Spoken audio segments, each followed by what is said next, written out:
So ipa-check nyo mga lods sa marunong tumingin ng mga mga ganitong issue, no? Napaka maliit lang na issue niyan, pero ano na yan, no? Ingay na yan. Ito mga boss, no? So Mio M3. Okay. So kapag naka-idle siya o naka-andar lang, no? Walang lagitik sa head na lumalabas. So ngayon naman kapag naka-high RPM tayo,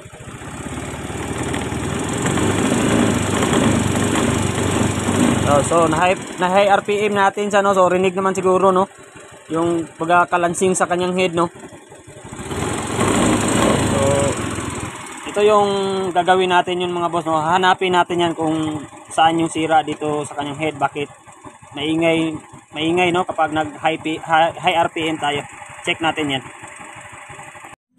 Okay, good morning. So ito mga boss, Mio M3 mga boss, no? O Mio i125 yung tinatawag natin yan, M3, no? Issue mga boss ay kalansing, no, o lagitik sa kanyang head, no? So nakailang mekaniko na tayo mga boss pag-check, no? Sinun up, wala pa rin, nagpalit ng bagong tensioner na local, ganun pa rin mga boss. Hindi nawala yung kanyang lagitik, no, sa kanyang head. So ayan, binaklas na din natin yan para makita natin kaagad yung issue, no. So babaklasin natin to mga boss para ipakita ko sa inyo, no, baka naka-experience din kayo ng ganitong problema, no. So sa dito pa lang na side mga boss, ayan, no, kung nakikita natin yan,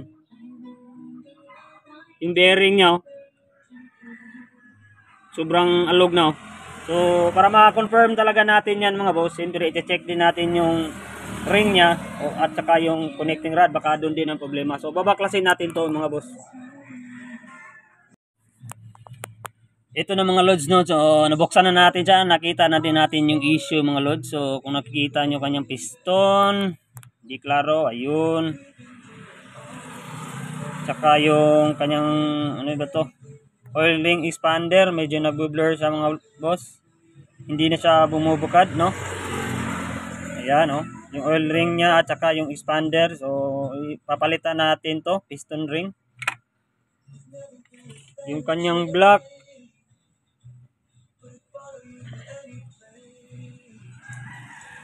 goods pa ang block mga lods. Ayan.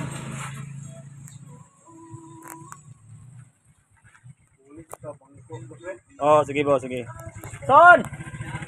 Tapos dito mga boss, yung sa kanyang doon sa piston, wala talagang lagitik doon mga boss, no? Hindi doon yung problema, pero wala na din yun, papalitan na din yun mga boss, no? So nahanap natin, una nag-check tayo dito sa rocker arm. Sa rocker arm bearing na medyo alog siya, pero hindi pa naman ganun ka alog, no? So para walang back job mga loads, siyempre magpapalit din tayo yan. Konting alog lang. So ito mas malakas ang alog nito compare natin sa isa. Ayun, no. Yung side play normal talaga yan na may counting side play, no. Hindi yan mawawala sa lahat ng bearing. Okay? So yung cam bearing, goods pa ang kanyang cam bearing, no, wala talagang alog, oh. Ayun. Yung isa na check ko na din ito. Wala ditong problema. So pinaka main issue talaga mga lods, nahanap na natin ito na lods para wala nang So check niyo yan mga lods, oh. Yan dyan sa part na dyan yung may kanal, ayan, oh. Ayan. Ayan, oh, kung nakikita niyo yung mga lods, oh. Yun, so malalim na siya mga lods, no. Yun, oh. So yan yung naging issue mga lods, kaya yung kapag nag high RPM na tayo, lumalagitik siya. So far dito sa kabila wala na, no. Dito lang talaga sa part na to. Ayan. Ayan, mas gastos to malala mga boss. Ayan, oh. Sobrang na yung kanal niya. Ayan. Kung naka-minor siya, wala namang problema, no. Ang problema lang niya kapag high RPM na o malakas na ang kanyang takbo, lumalabas yung lagitik. Ayan. Okay.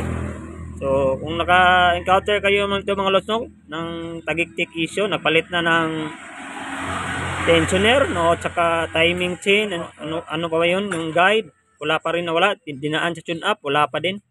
So ipa-check nyo mga lods sa marunong tumingin ng mga ano, mga ganitong issue, no? Napaka maliit lang na issue niyan, pero ano na yan, no? Ingay na yan. Okay mga lods. So i-inform natin may-ari nito mga lods para maano niya, mapalitan niya to para mabilhan niya ng pesa.